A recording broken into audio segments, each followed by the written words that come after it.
This year, Tamron released their first ever lens for the Sony FE mount system, the 28-75mm f2.8.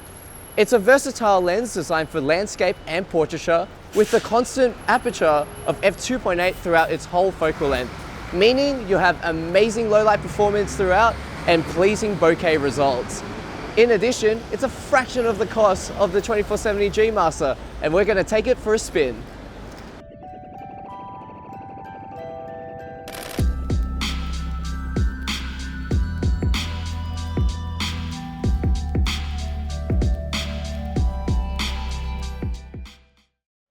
So just some first impressions upon picking up the lens. It is super light. It weighs only 550 grams, so it feels like nothing at all. In addition, it's very short. It's just a bit longer than the 24-70 f4 Sony Zeiss lens, making it really easy to travel with. And we're going to show you some sample photos now, because it's a good lens for not only landscape, but also portraiture.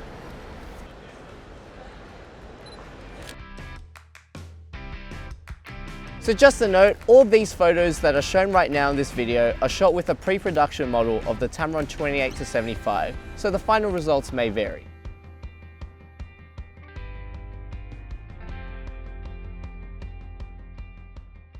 And now, I'm going to talk about the features. Firstly, let's talk about the construction. It's constructed with a 9-bladed aperture diaphragm to produce pleasing and nice bokeh.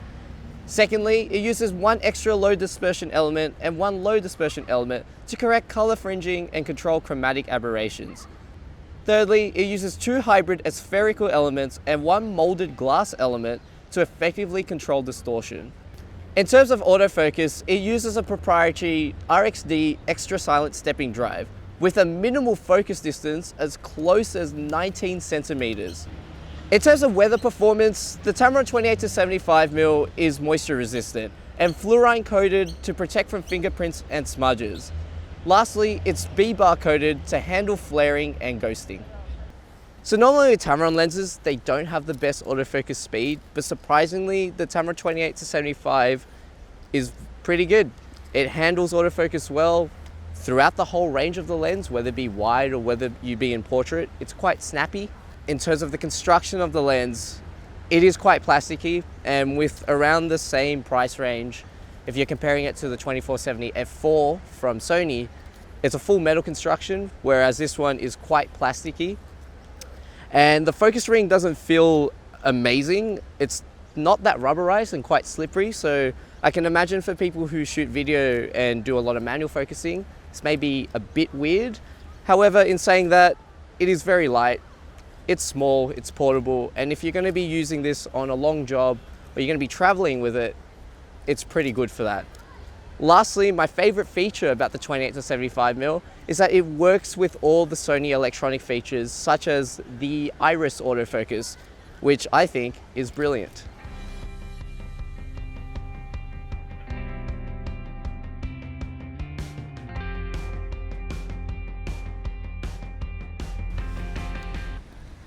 So as I mentioned earlier, it has a minimum focus distance of 19 centimeters. Look how close I'm getting to this leaf and it's getting focus. That is crazy. It's basically like a macro lens. And best of all, the autofocus motor is super quiet. All the samples that we're showing you today are shot with the Sony a7R Mark III and the Tamron 28-75mm lens. In terms of image quality, the images come out tack sharp, corner to corner, and in the center of the frame as well.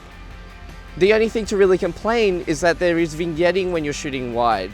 It is noticeable, but it's not dramatic. But it may take an extra step in post-processing if you really want to get rid of it. In terms of using the lens on location, the autofocus was snappy, and not once did we feel like it needed to hunt. Although the lens construction is a bit plasticky, for the price you pay and for the performance that you get, the lens is more than worth it and does its job very well. So if you're on a budget and looking for a versatile zoom lens, the Tamron 28-75mm f2.8 is definitely the lens for your Sony E-mount system. If you have any questions on the lens, make sure to pop them in the comments below. Make sure to follow us on Facebook and Instagram to keep up to date with our latest events and what's going on in store. If you enjoyed our video, make sure to hit the subscribe button so you don't miss out on our next update.